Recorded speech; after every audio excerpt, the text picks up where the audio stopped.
Richard Nixon was elected President of the United States in 1968 because of this man, George C. Wallace.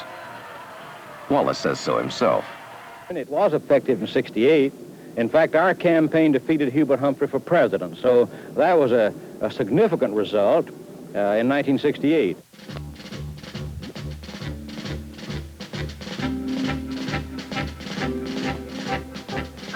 When Wallace got the vote, Nixon got the White House.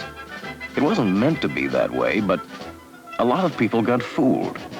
I thought perhaps a vote for Wallace would change things in the country, perhaps, but as it's been stated here and as the facts will relate, I did vote for Nixon. What I got was Nixon and 6% unemployment.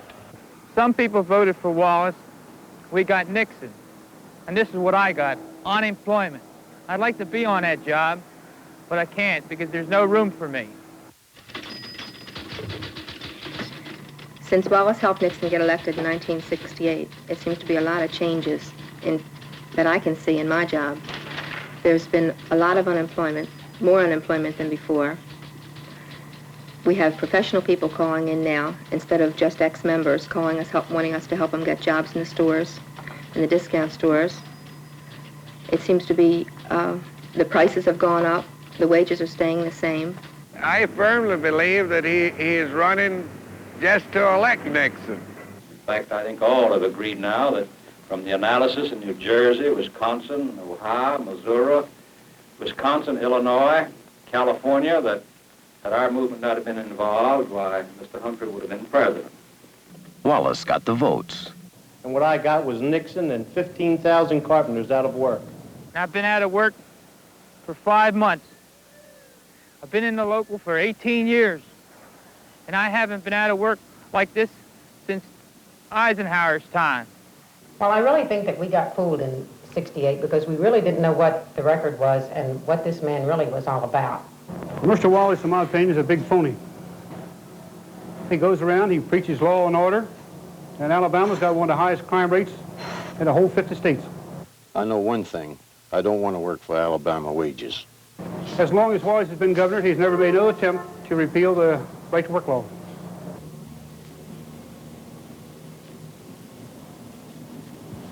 Look, your smokestacks, half of them are only burning. We had 28,000 people here when Nixon took office. Now, at the tops would be 12,000 people. And if you really want to throw your vote away, vote for Wallace. Thanks a lot, George Wallace. You gave me Nixon, and that gave me unemployment.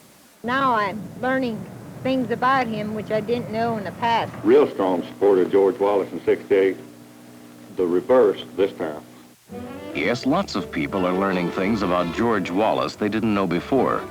About his approval of 18% interest rates, his ties to the John Birch Society and the radical right, about his apologies for the sorry record of the Nixon administration on unemployment.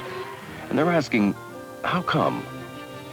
If Wallace is such a hotshot for the little man, how come the little man is in such a bad way down in Alabama?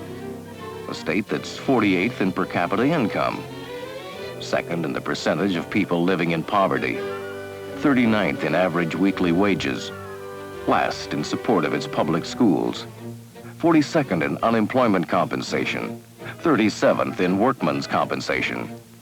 Wallace has been governor for 8 years, but Alabama fat cats still get all the cream.